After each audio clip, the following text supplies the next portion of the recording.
So, how does psoriasis start? Now, first of all, please understand that psoriasis comes from the word psora. Psora is a Latin word for skin.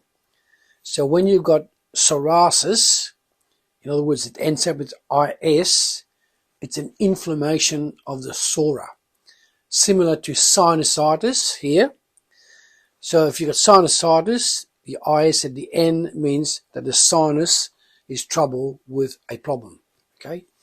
So in the past 30, 40 years, I've had the privilege to help a significant number of psoriatic patients recover fully from psoriasis, and almost invariably, in about 90% of the cases or more, it was a case of heavy toxicity in the small intestines and heavy toxicity in the large colon. In other words, you've got 25 feet of intestines right here, and those 25 feet, when they actually pulled out and cut and opened up, that amount of the 25 feet actually represents, with the villi, which is the little fingers inside the small intestine, those small villi represents about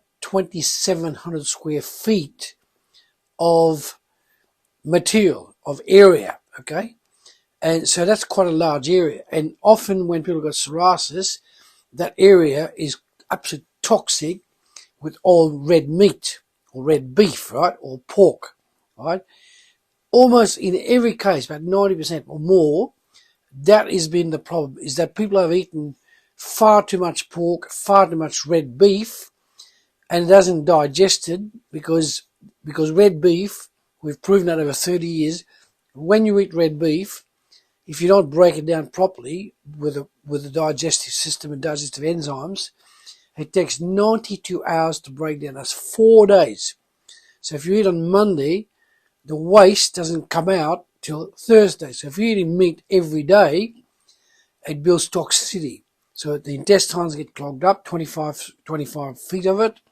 And then the ascending colon, the transverse colon, and the descending colon. So there's a chart. There's the 11 body systems. This is one of them, 11. There's your stomach here. That's the duodenum here.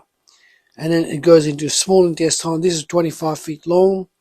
And then it goes into the ascending colon, transverse colon, and descending colon. I've seen every case where the entire colon is toxic with waste of red meat. And also, likewise, inside in the intestines here, when that opened up, as I said, 2,700 square feet, that is covered with the residue of red beef, right? So what you need to do, if you understand that, you need to, the first thing you do, if you've got psoriasis or you see psoriasis start in your body, the first thing you've got to do is actually stop eating red meat and stop eating lamb and stop eating pork, right? Fish is okay, but in moderation, maybe once or twice a week. But you've got to go to a lot of heavy salads, a lot of fruits, a lot of vegetables. You've got to basically alkalize your body. Now, the human body is designed to be precisely 80% alkaline and 20% acidic.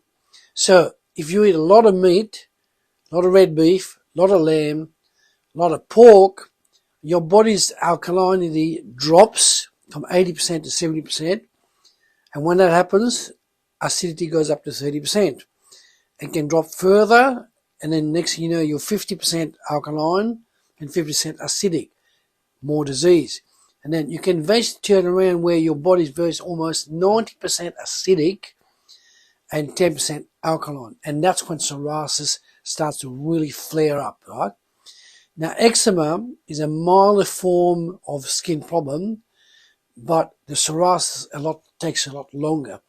On average, depending how long you've been suffering from, it takes about 1/12 of the disease. So if you had the disease of psoriasis for 12 years, You divide by 12, 1 year of proper treatment, complete detoxification of the bowel here, complete. After about 1 month, you start to get relief, and it can take up to 4 months to get half 50% off. Finally, 100% after another 4 months. So I've seen the worst case, 45 years long, took 8 months. But after 8 months, totally healed. Okay? Now, if you like this video, subscribe to the channel, hit the bell down below, and you'll request free videos, and you'll be reaching those videos every week, 2 or 3 times a week. So, like I said, press the button below and subscribe, and we'll then look forward to seeing you.